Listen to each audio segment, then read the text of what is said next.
En Gironde, pour aider le monde du spectacle secoué par la crise sanitaire, 2 théâtres ont décidé de mutualiser leur programmation pour offrir 2 fois plus de représentation aux comédiens. Chaque spectacle est joué à Libourne et à Mérignac, touchant ainsi un plus large public. Thibaut Grouel, Pascal Lécuyer. Le jeudi à Mérignac et le week-end à Libourne. À partir d'octobre, 2 fois par mois, des comédiens se produiront à l'Afterwork Théâtre avant de monter sur la scène du Bazar.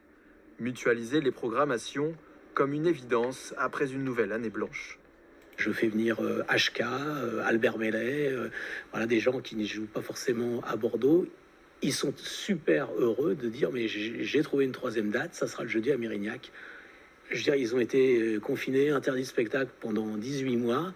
Donc leur trouver une date supplémentaire, je pense que c'est aussi notre rôle.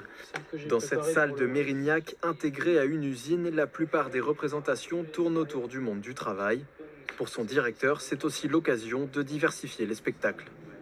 J'adore la programmation de Gilles au Bazar à Libourne.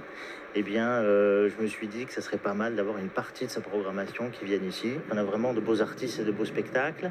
Je pense que le public va répondre positivement.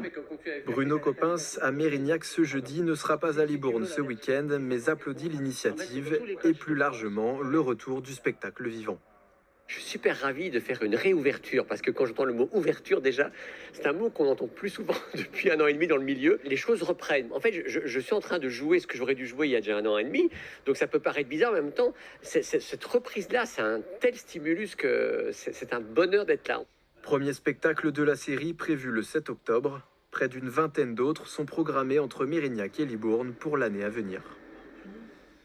Le spectacle de la nature en ville, dernier volet.